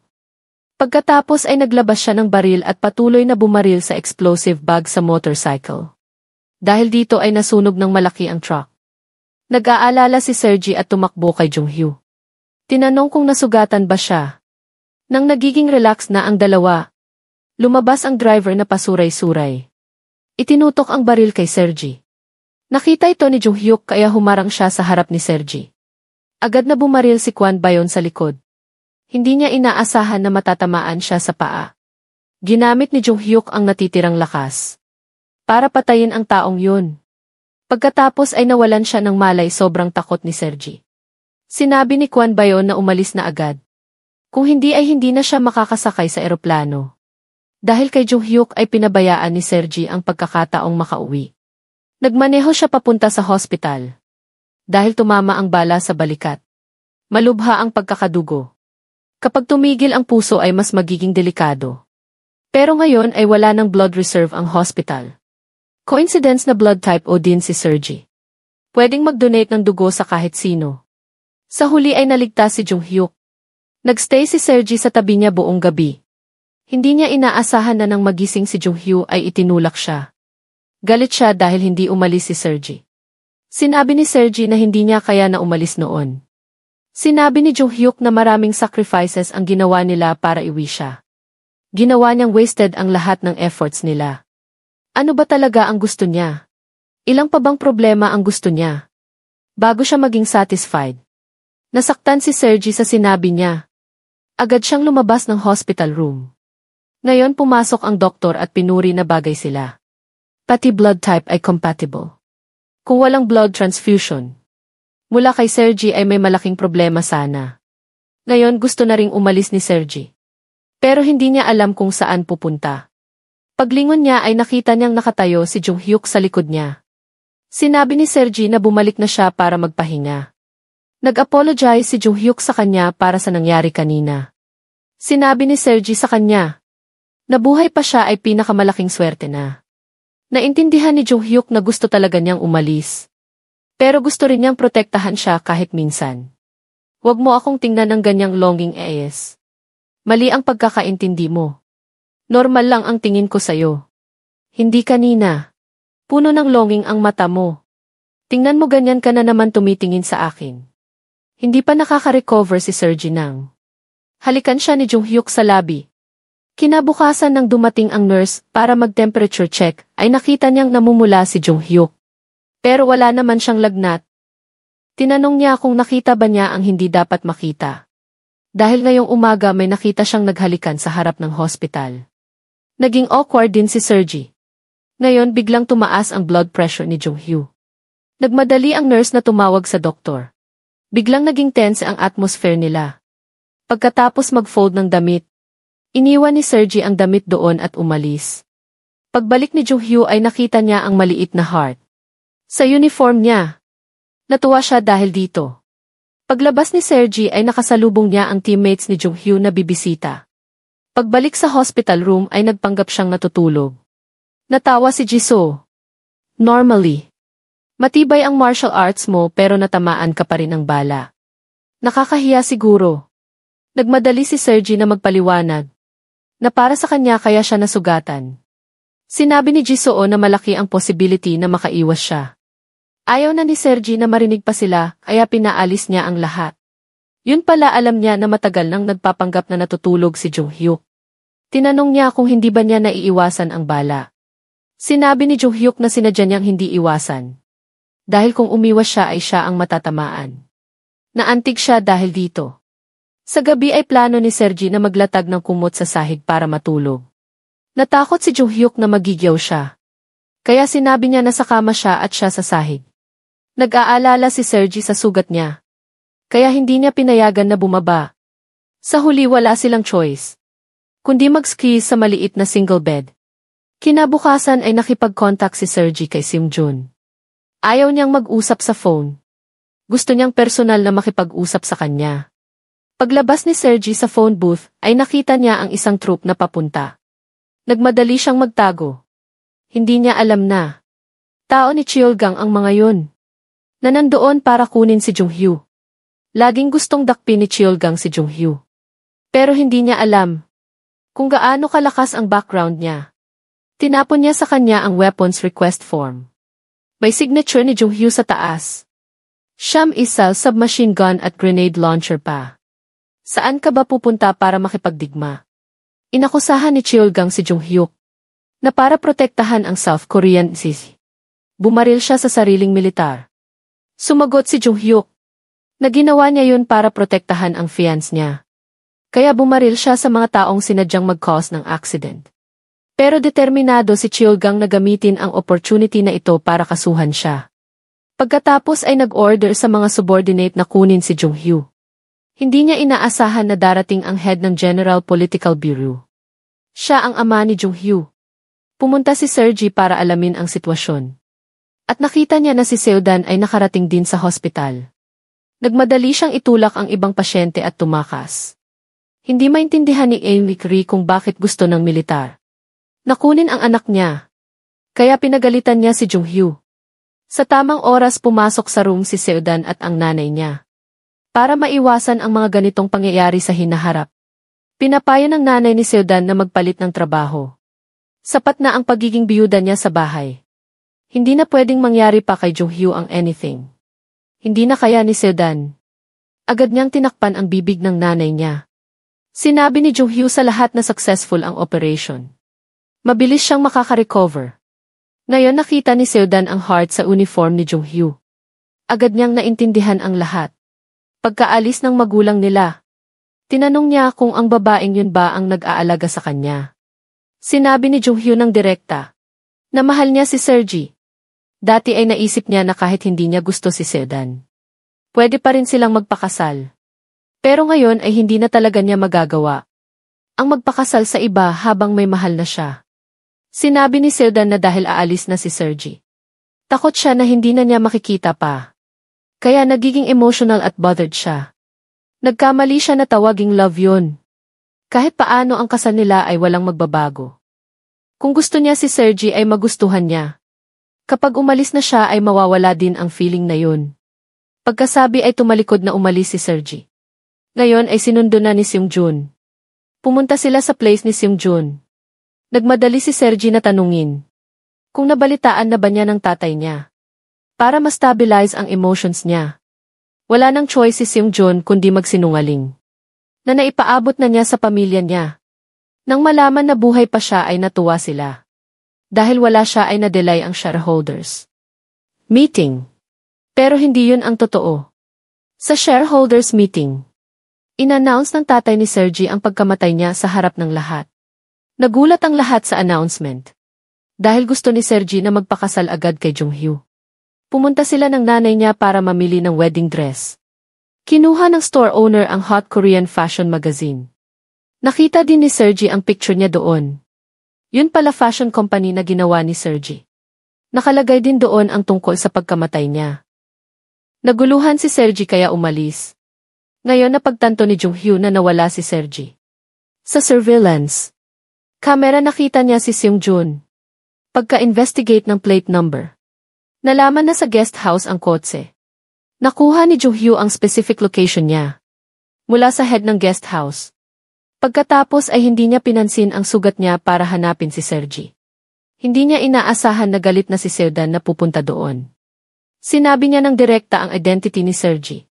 Tinanong pa niya kung bakit nandoon si Sergi. Wala nang choice si Jung-hyo kundi magpaliwanag na misunderstanding ito. At accidental. Tinulungan niya ang babaeng yun na magtago. Pwedeng mawala niya ang lahat. Kahit pa-stress na siya. Gusto pa rin niya si Sergi. Sinabi ni Jung-hyuk na walang gustong ma-stress. Pero wala na siyang choice. Ano ang ibig sabihin niya? Hindi ko na protektahan. Ang pinakamahalagang tao sa buhay ko. Sa huli ay nawala ko siya. Yun pala ang sobrang mahal niyang kuya. Ay namatay sa isang suspicious accident. Simula noon ay laging nagsisisi siya. Okay lang na mamatay. Pero bakit? Kailangan kong protektahan siya para makauwi ng ligtas. Kahit sa prosesong yun, may mangyaring unexpected. Wala na akong choice. Kung wala ka ng pake sa lahat, at gusto mo lang protektahan ang babaeng yun. Ako naman ay volunteer na gumawa ng lahat para protektahan ang fiancé ko. Hindi kita mapapanood na maghanap ng kamatayan. Nang aalis na si Jung-hyuk ay babala ni Seodan. Na huwag gawin ang mga bagay na pagsisisihan niya. Pagkatapos pumasok si Jung-hyuk sa forest para hanapin si Sergi. Ngayon tinatanong ni Sergi si Seung-jun kung paano ba siya makakauwi. Confident na nangako si Seung-jun na hindi niya gagamitin ang dangerous na paraan. Pwede pa siyang umupo sa business class. Comfortably para makauwi. Yun pala may passport si Seung-jun. Kailangan lang ni Sergi na pumayag magpakasal sa kanya. Pagkatapos ay hingin sa embassy ang bagong passport. Ganyan ay makakauwi siya sa Korea bilang asawa niya. Maraming related documents ang naihanda niya. Hinihintay na lang na tumango si Sergi. Pagkatapos umupo si Sergi sa room para tingnan ang documents. Ngayon sinabi ni Seung-jun sa kanya na Christmas night ngayon. Gusto niyang mag-dinner kasama siya. Tumayo si Sergi para tingnan ang snow sa labas. Mas lalo siyang nami-miss ang homeland niya. Pagkaupo nila sa table, binanggit ulit ni Seung-jun ang tungkol sa marriage. Kahit paper marriage lang. Ang dapat meron ay hindi mawawala. Kailangan may wedding ring. Umaasa si Sergi na ang fate nila, na naputol 7 years ago, ay maging magkasamang muli. Pagkatapos tumayo siya papunta kay Sergi. At nilagay ang ring sa kanya. Naguguluhan pa rin si Sergi. Ngayon nakarating na si Jung-hyo sa forest. Sa place ni Seung-jun. Maingat siyang lumapit sa bahay. Pagkatapos ay binuksan ang electrical box at decisively na ni-off ang switch. Agad na naging madilim ang bahay. Hindi pa alam ng dalawa kung ano ang nangyayari. Nakipag-away si Jung-hyuk sa mga security guard sa labas. Biglang nakita ni Sergi si Jung-hyuk sa labas. Sobrang gulat niya. Hindi siya sa hospital pero nandito pa. Nakita niyang nauntog si Jung-hyuk sa guard. Walang hesitation na gusto siyang lumabas. Pero pinigilan siya ni Seung-jun. Sinabi niya na kung maging kasama ni Sergi si Jung-hyuk ay magkakaroon lang ng trouble. Kahit na makakauwi siya ng ligtas, makakasama ba rin si Jung-hyo? Ngayon alam na ni Seodan ang identity niya. Kapag nalaman pa na, pinoprotektahan pa rin siya ni Jung-hyo ay hindi siya papalampasin. Sa ganung panahon ay i-expose niya ang lahat. At mabubulok si Jung-hyo dito. Kailangan lang niyang pumikit. At tiisin ang nangyayaring ito. Babalik ang lahat sa normal. Pagkarinig nito ay may desisyon na si Sergi. Lumabas siya at sinadyang is-provoke si Jung-hyo. Sinisipan niya kung bakit nandito siya. Sinabi ni Jung-hyo na susunduin niya siya. Naramdaman niya na naghihintay siya sa kanya. Pinigil ni Sergi ang luha at sinabi na hindi siya naghihintay. At ngayon ay pumayag na siya sa proposal ni Seung-jun. Ngayon nakita ni Jung-hyo ang ring sa kamay ni Sergi. Sinabi ni Sergi na huwag na siyang pigilan. Gusto lang niyang mabilis na umalis dito. Ngayon na hinahanap siya niya. Nakakaramdam siya ng discomfort at hassle. Lumapit si Jo-hyuk at tinanong kung totoo ang sinasabi niya. Totoo ang sinasabi ko, na intindihan mo na. Kaya huwag ka nang umiyak. Sa huli ay na-respect ni Jo-hyuk ang choice ni Sergi. Pagkatapos ay nag-isa siyang umalis sa snowy night. Ngayon hindi na mapigilan ni Sergi ang heart touch niya. Pagkatapos ay nag-aalala na naman siya kay Jo-hyuk. Napakalamig. Paano kung mahimatay siya sa daan? After hesitating ay nagdesisyon pa rin siyang mag-drive para habulin siya. Mas lalo pang lumalaki ang snow. Sa huli ay nakita ni Sergi si Jo-hyuk. Nagmadali siyang bumaba ng kotse at tumakbo sa kanya. Agad siyang niyakap ni Jo-hyuk. Hindi na niya gustong paalisin siya. Ang lalaking ito ay mahilig mag-eavesdrop. Sa ibang balita, kaya nabugbog siya. Nakaluhod siya sa ground. Nagmamakaawa sa kalaban na patawarin siya. Hindi niya inaasahan na maglalabas ang kalaban ng knife. Ang problema ay nasa tenga mo. Kapag wala ka ng tenga, hindi ka na makakarinig. Sobrang takot ni Manbok na nanginginig. Sa tamang oras ay nasipa ang kalaban. Siya ay ang kuya ni Jo-hyuk. Ang pangalan ay Mo-hyuk, ilang sundalo nang makita ang superior. Sobrang takot na tumakbo. Tinulungan ni Mo-hyuk si Manbok na tumayo. Nakaramdam siya. Naunang beses siyang na-respect. Ang dahilan ng pagkamatay ni Mo-hyuk ay dahil nagbigay siya ng intelligence. Simula noon ay laging naging guilty at nagsisisi. Sa hating gabi ay hindi nakakatulog kaya lalabas para uminom. Sa huli ay naging honest siya sa asawa.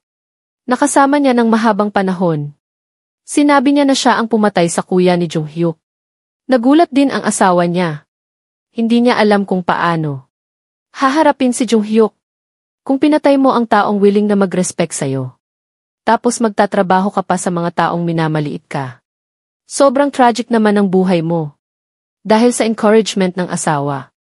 Sa huli ay nagdesisyon siyang magbago.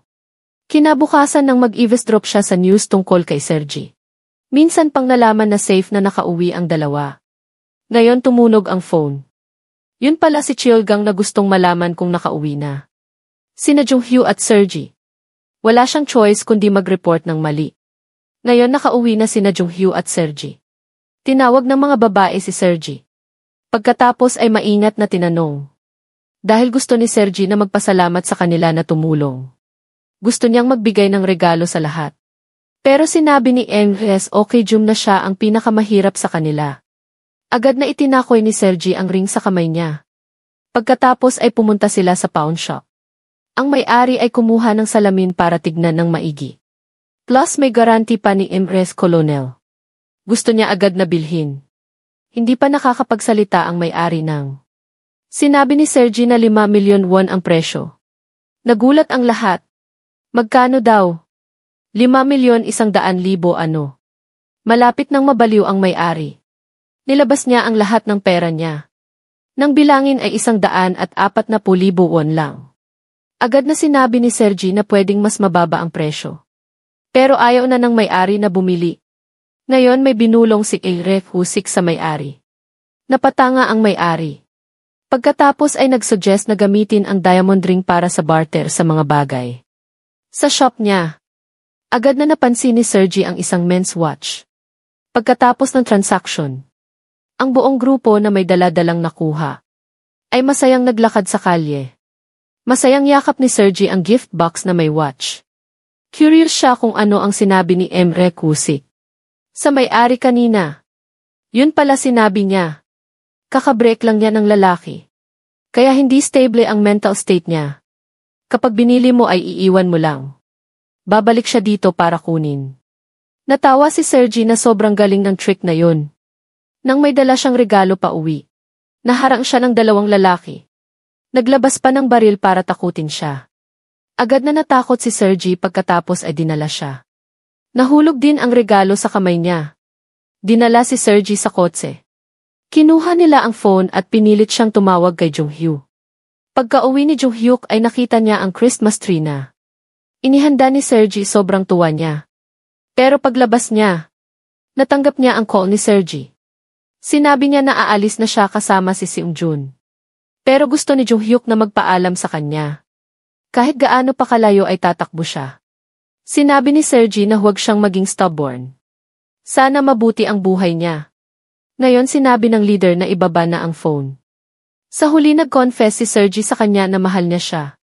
Pagkatapos ay may tumunog na gunshot. Agad na napatanga si Jung-hyuk. Sobrang takot ni Sergi ngayon. Hindi niya alam kung saan siya dinadala. Pagka-uwi ni Jung-hyuk ay naharang siya ng kapitbahay. Sinabi na may mga military na nag-raid sa bahay niya. Pagpasok niya sa yard ay nakita niyang sobrang gulo. Pati ang tomato plant na regalo ni Sergi ay natapakan na. Nang kunin niya ito ay lumabas si Cheol. Gang kasama ang mga tao sa loob ng bahay. Pagkatapos ay tinanong ang whereabouts ni Sergi. Dahil na-investigate na niya na hindi miyembro ng Unit 11 si Sergi. Base sa evidence na ito ay sapat na para masira siya at ang buong pamilya. Sinabi niya na ang specialty niya ay pilitin ang mga tao na magsabi ng totoo. Kailangan lang bugbugin hanggang sa halos mamatay. Nainis si Jung-hyuk. Agad niyang hinawakan at sinuntok. Nang akmang susuntukin ulit ay may mga sundalo sa likod na nakialam. Pagkatapos ay nauntog siya sa lupa. Walang awang binugbog siya ng mga sundalo.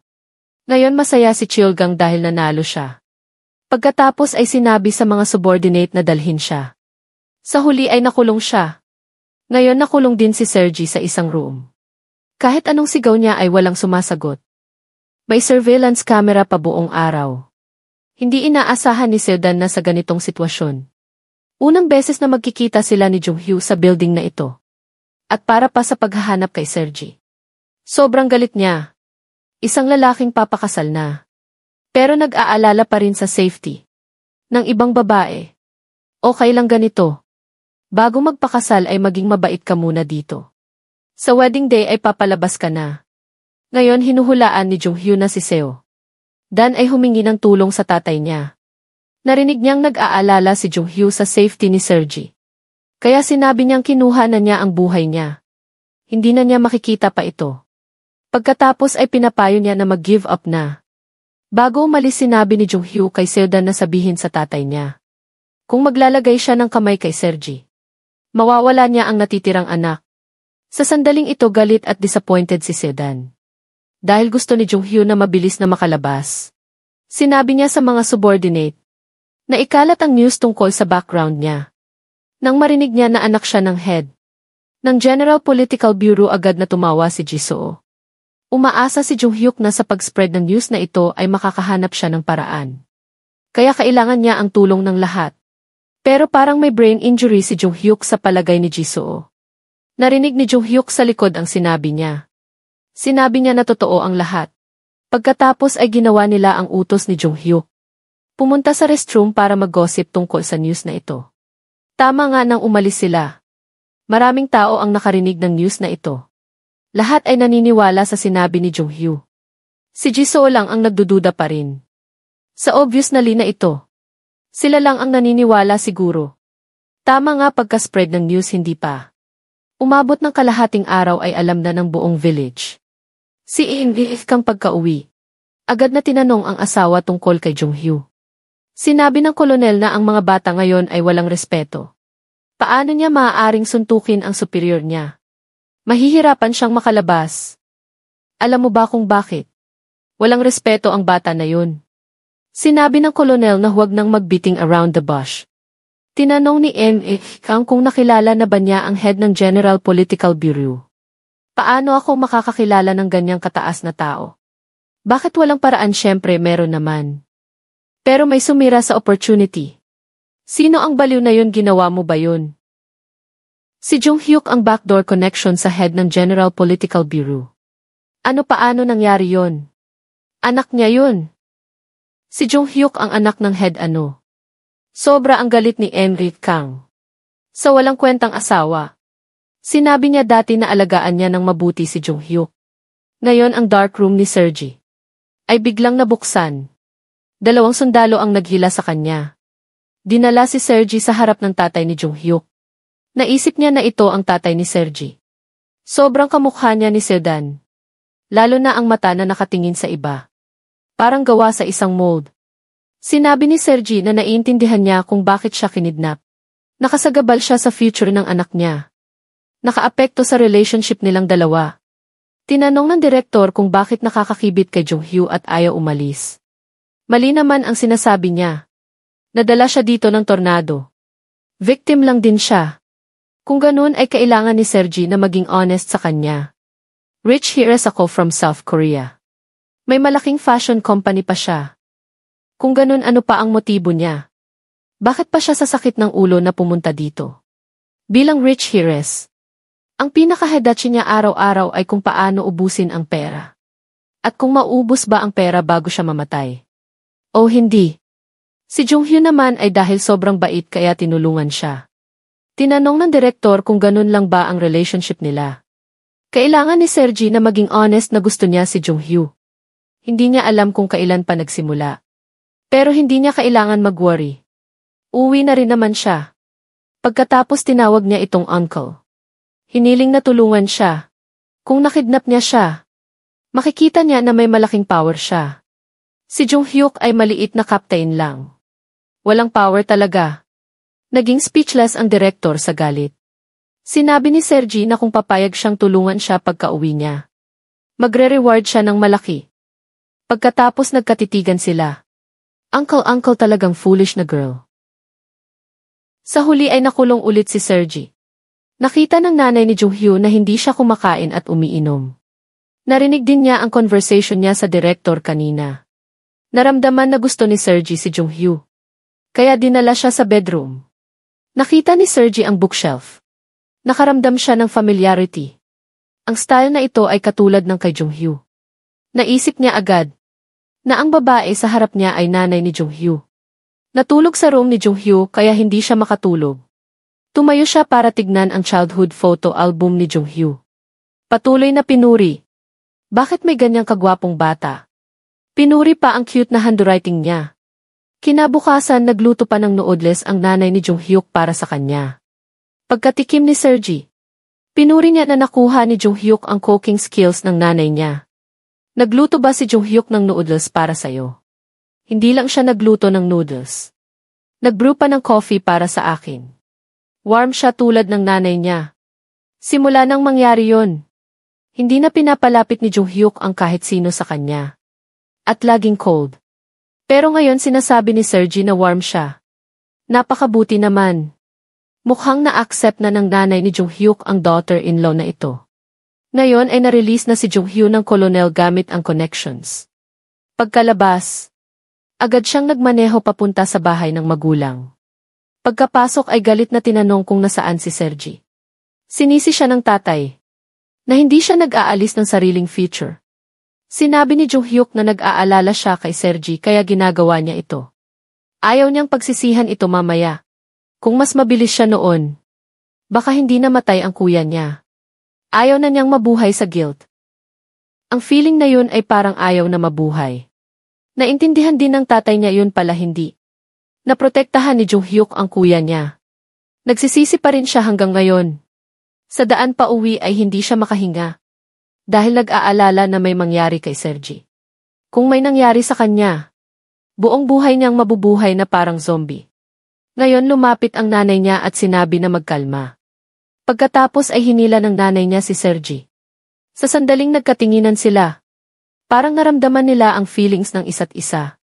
Ang dalawa pagkatapos ng maraming hirap. Sa wakas ay nagkita ulit. Naging sweet pa sa harap ng magulang. Nang makita ni Sergi ang sugat sa mukha niya, sobrang sakit sa puso. Nag-apologize si Jung-hyuk sa kanya dahil late siya. Sinabi ni Sergi na siya ang dapat mag-apologize. Laging nagdadala ng trouble sa kanya. Malumanay na pinunasan ni Jung-hyuk ang luha niya. Sobrang intimate ng ginagawa nilang dalawa. Hindi na makatingin ang direktor sa tabi. Pagkakumalma, tinanong ng direktor kung okay na ba si Jung-hyo pagkatapos nasigawan siya. Kanina, bumulong si Sergi na mag-apologize sa tatay niya. Ang behavior na ito ay nakakuha ng loob ng mga magulang. Sa hinaharap hindi ka na pwedeng magalit tulad ng isang unfilial son. Tinanong ni Jung-hyuk kung sa anong side siya. Hindi niya inaasahan na pagagalitan din siya ng tatay. Ngayon wala nang choice si Jung-hyuk kundi mag-apologize ng maayos. Sinisi ng direktor na tinago niya si Sergi. Muntik nang masira ang buong pamilya. Agad na umamin si Jung-hyuk na lahat ay kasalanan niya. Walang kinalaman si Sergi. Pero sinabi ng tatay niya na umamin si Sergi sa lahat na siya ang nag-threaten. Kaya hindi niya na-report sa military. Nagmadali si Jung-hyo na magpaliwanag. Natakot siya na masaktan si Sergi. Kaya hindi niya na-report. Walang nakakaalam na pagka-capture. Ay ano ang mangyayari sa kanya? Maaaring masaktan o ma-exploit. Pwede rin na mawala na walang nakakaalam. Kaya hindi niya mapapayagan na mangyari yun. Naantig si Sergi nang marinig niya ito. Nagkatinginan ulit silang dalawa ng matagal. Nainis na naman ang direktor sa scene na ito. Sinabi niya na umalis na agad sila. Hawak ni Jung-hyo ang kamay ni Sergi para umalis. Pero gusto ng nanay niya na magstay sila para kumain. Kaya sa helpless na tingin ng direktor, iniwan siya ng 3 tao. Dito naman si Seodan dahil hindi maganda ang mood ay hinanap si Seung-jun. Kinwento niya na gusto niya si Jung-hyuk simula pa nung middle school. Magaling si Jung-hyuk noon sa basketball. 3 beses pa na award ng outstanding sa national competition. Simula noon siya lang ang nakikita niya. Pagka-arrange ng marriage ng 2 pamilya. Agad na masayang lumipad si Seodan sa Switzerland para hanapin si Jung-hyo. Pero nang makita niya siya ay naging pulit na parang hindi pa sila nagkakakilala. Noon pa ay alam na ni Seodan na hindi siya pinapansin. Obvious na nauna siyang nakakilala kay Sergi. Pero ngayon ganito na. Ang drunk appearance ni Seodan ay medyo nakaka-attract kay Seung-jun. Mas lalo siyang nagugustuhan niya. Ngayon ang aasar si Seodan. Napogi rin naman ang asawa niya. Pero hindi ba naman sinisintan din ni Sergi?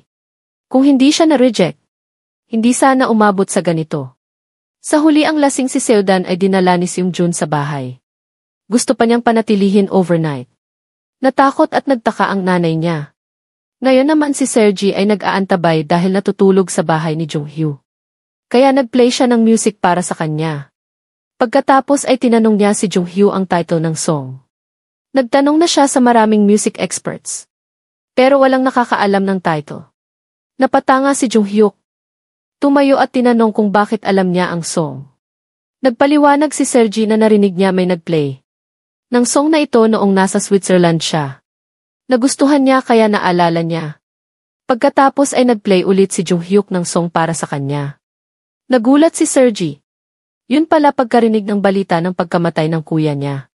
Naupo siya sa tabi ng lake sa Switzerland bago umalis. Nag-play ng song na ito unang beses at huling beses. Talagang amazing ang fate. Ang song na ito ay accidentally narinig ni Sergi. Hindi makapaniwala si Sergi. Noon ay sawang-sawa na siya sa mundo. Gusto niya lang maghanap ng magandang lugar para makakumalma. Pagkatapos ay tahimik na mawala. Pero siya ang nag-save sa kanya. Biglang sinabi ni Jung-hyuk na bukas ay pwede na siyang umuwi. Agad na napatanga si Sergi. Yun pala mula nang makalabas si Jung-hyuk sa detention. Hiningi niya ang tulong ng kolonel. Yun ay ang emergency handover order para sa mga subordinate niya. According sa original plan ay early spring next year pa dapat sila. Nang nagdududa ang lahat ay sinabi ni Kwon Bayon na ginagawa ito para ma-help si Sergi na makaalis ng mas convenient. Walang mas nakakaalam sa lugar na yun kaysa sa kanila. At yun din ang lugar na ginagawa nilang guard. Completely territory nila yun. Pagkatapos ng lahat ng preparation ay sumakay sila sa kotse. Ngayon naman nakipag-team up si Chilgang sa defense minister. Direktang pinapasok ang tao sa bahay ng direktor. Gusto nilang samantalahin ang opportunity na ito para pabagsakin siya. Pagkatapos ay naglabas pa ng emergency investigation order mula sa superior. Sunod na nagdala si Chilgang ng tao para maghanap ni Sergi sa buong bahay. Mukhang hindi mahanap si Sergi. Hindi titigil si Chilgang. Tumingin ang direktor sa relo. 2 oras nang nakalipas. Naisip niya na dapat tapos na. Wala nang choice ang defense minister kundi mahiya. Sinabi niya na wrong accusation ang natanggap niya. Nang makita niya si Chilgang na disappointed na uwi. Lumapit siya at sinipa itong walang kwentang bagay. Ano ba ito sa tingin mo? Nangasar ka pa sa akin. Hindi natakot si Chilgang at tinanong ang direktor. Saan dinala ni Jung-hyuk ang babaeng yun? Calmly na sinabi ng direktor na may deserter sa frontline. Si Jong-hyuk ay platoon leader. Kaya kailangan mag-emergency handover. Nasa frontline na siya ngayon. Patuloy na nag-apologize ang defense minister. Patuloy pa rin si Chilgang.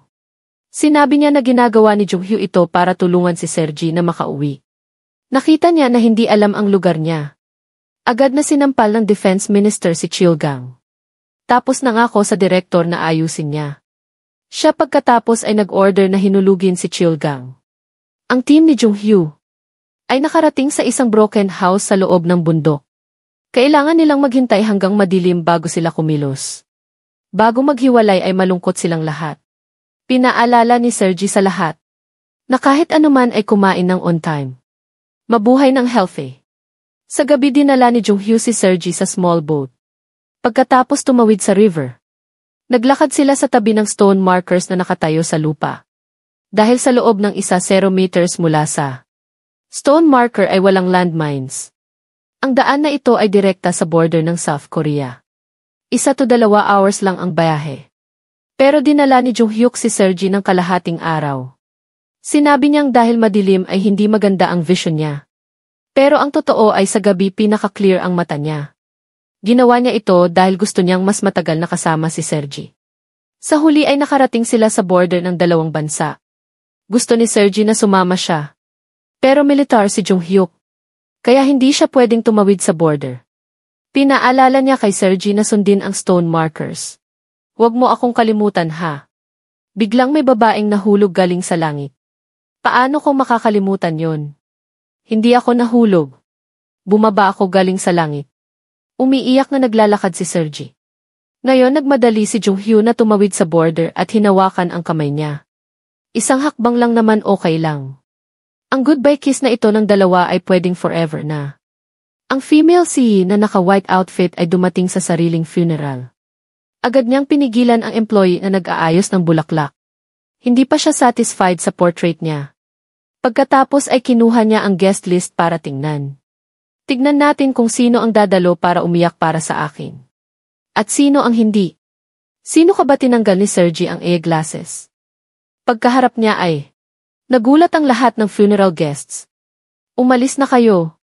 Dahil bumalik na si Sergi. Para ipakita ang appreciation sa mga nagtungo sa funeral. Ngayon ay nag-announce siya ng 50% discount sa lahat ng products niya. Sa loob ng 1 linggo. Ang Sergi Choi brand niya. Mula nang maitayo ay hindi pa nag-discount. Kahit kailan kaya samantalahin ninyo ang opportunity na ito. Mag-shopping na hanggang mabusog. Sa parehong oras ang sister-in-law ni Sergi. Si Sang A ay nag-hold ng shareholders meeting. Ang layunin niya ay makuha ang company na ito. Habang nagtataas ng kamay ang lahat ay pumasok si Sergi. Sobrang takot ng lahat. Nagtaka si Sang A na malaki ang mata. Hindi makapaniwala ang lahat na buhay pa si Sergi. Calmly na sinabi niya sa kanila kung ano ang feeling. Na ma-attend ang sariling funeral. Ang mga tsismoso sa likod niya ay rinig na rinig niya. Ang mga nagtaras ng kamay ay gagawin niyang hindi nakita. Balik na sa trabaho. Nagmadali silang umalis. Gusto pa sanang mag-explain si Sang A pero hindi binigyan ng chance ni Sergi. Dahil nakita ni Sergi ang company takeover plan niya. Mula nang umalis si Sergi araw-araw. Si Jong-hyuk ay pumupunta sa grass field. Para maghintay 1 araw sa daan pa uwi. Nakita niya accidentally na may taong nagtago na gumagawa ng something. Paglapit ay si Man-bok pala. Hindi na niya kaya ang feeling ng guilt. Kaya nagsabi siya ng totoo. Inilabas ni Man-bok ang wallet na tinulungan ni Jong-hyuk na makuha. May papel sa loob. Pagbukas ni Jong-hyuk ay nakilala niya agad. Nasulat ng kuya niya ito. Yun pala si Man-bok at ang kuya ni Jong-hyuk. Ay matagal nang magkakakilala. 15 years ago si Man-bok at ang asawa ay dinala ang anak sa hospital. Dahil may viral fever ang bata. Maraming gamot na ang natri pero hindi gumaling. Ngayon lang meron. Gamot sa General Hospital no 11. Pagka-uwi ay mataas pa rin ang lagnat ng bata. Kung maghihintay lang ay delikado. Ngayon ang kuya ni Mo-hyuk ay nagdala ng hospital staff para gamutin ang bata. Kinuha ni Man-bok ang lahat ng pera niya para sa kanila. Kahit hindi sapat ang pera, umaasa siya na tanggapin ni Muhyu.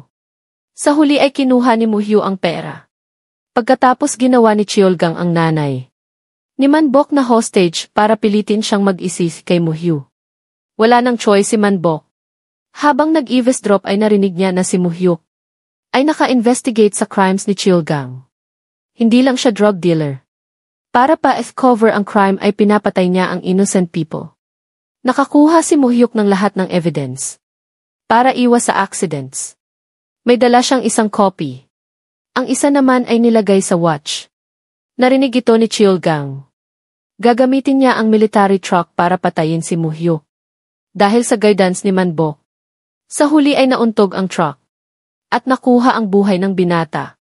Pagka-uwi ni Muhyuk, sinabi ng asawa ni Manbok na si Muhyuk ay nagdala ng karne para sa birthday celebration. Sinabi pa niya na kung may time ay pumunta sa Pyongyang. Nagbigay pa siya ng wallet kay Manbok.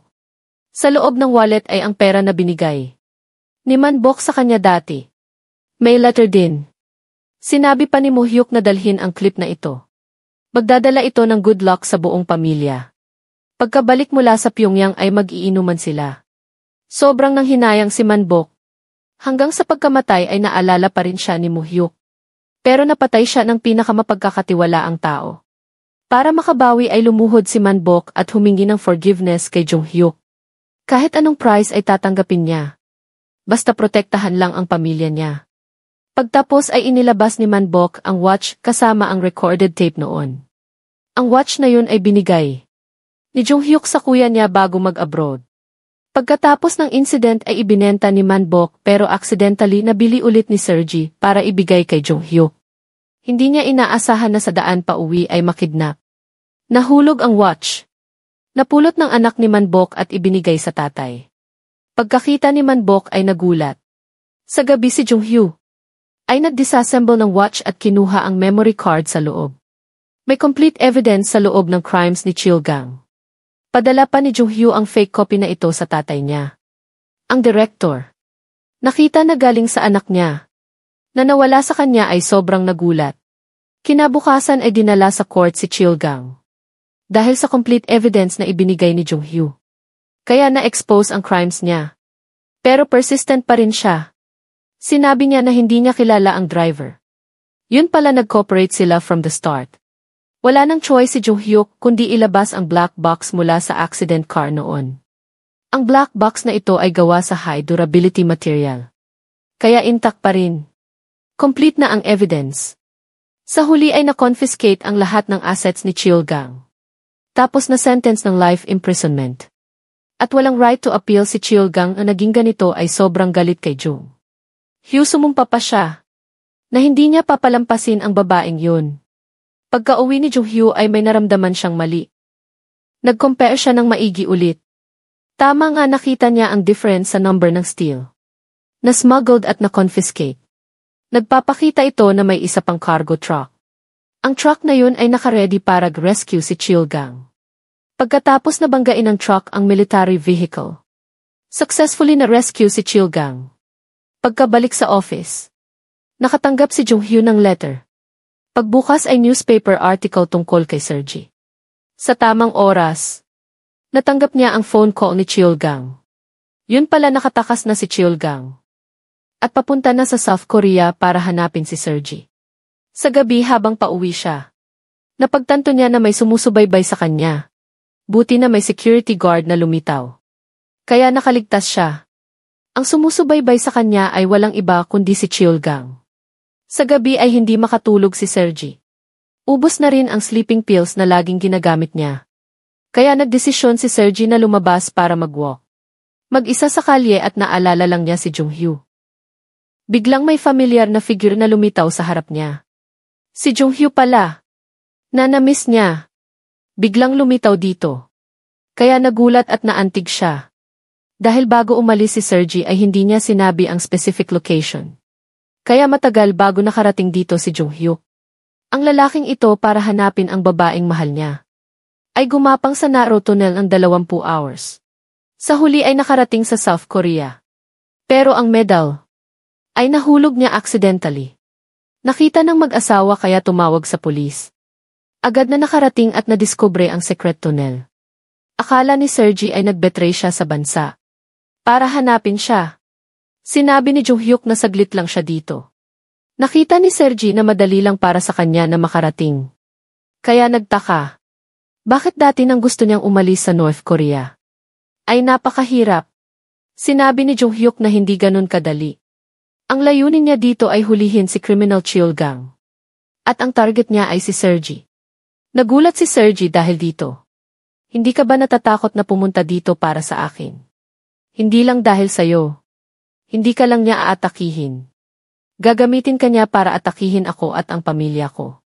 Hindi ko hahayaan na mangyari yun. Hindi para protektahan ka. Kung target niya ako, dapat protektahan mo ako. Sinamantala ni Sergi ang opportunity na makasama siya. Nakita niya ang maraming tao sa labas. Kaya sinabi niya na tumayo na umalis. Tinakpan pa niya ang mukha ni Jung Hyuk para iwas sa paparazzi. Kapag may nakapicture sa gwapo niyang mukha, 30 minutes lang ay sikat na siya sa buong Korea. Naniniwala si Jung Hyuk sa sinabi ni Sergi. Sinabi niya na pumunta sa lugar na makikita lang niya. Pero hindi ng iba. Pagkatapos ay dinala niya sa bahay niya. Pagka-uwi, naghubad siya ng damit kaya nagulat si Jung Hyuk. Bakit ganyan, akala ko pagod ka na? Bakit ganyan mo ako tinitingnan? Nakita na medyo awkward ang atmosphere. Tinanong ni Sergi kung gutom ba siya. Kaya binuksan niya ang refrigerator para maghanap ng pagkain. Pero nakita na puro mineral water lang ang laman. Nang asar si Jung Hyuk, na laging nagbragging na mayaman siya. Pero walang pagkain sa ref. Nagsara si Sergi ng ref at nagpaliwanag na may weird habit siya. Na kapag kumakain ay hindi lumalagpas ng 3 kagat. Pero sa impresyon ni Jung Hyuk ay hindi ganun. Nagpaliwanag si Sergi na special situation yun. Pagkatapos ay nag-order siya ng food para sa kanya. Sa parehong oras ang members ng team ni Jung Hyuk ay nakarating na sa South Korea. Dahil walang pera, nakatayo lang sila sa labas na nanonood ng fried chicken. Yun pala nag-infiltrate sila sa athletic team. Nasusali sa Olympics para makarating sa South Korea. Ang plan na ito ay gawa ng tatay ni Jung Hyuk para ibalik ang anak sa bansa. Hanggang ngayon ay hindi makapaniwala si Sergi na nakakain siya kasama si Jung Hyuk sa sariling bahay. Tinanong niya kung kumusta ang relationship niya sa pamilya. Wala nang choice si Sergi kundi magsinungaling na okay naman. Pero agad naman siyang nakontradict sa tamang oras. Tumunog ang doorbell. Sinabi ni Sergi na huwag magpanik. Sa building na ito ay puro big shots. At maganda rin ang security. Nakita ni Sergi na dumating ang second brother at sister-in-law. Akala niya kapag hindi sumagot ay aalis sila. Pero alam na ni sister-in-law Sang-i na nandoon siya. Kaya na-type niya na ang password. Sigurado ka bang secure dito?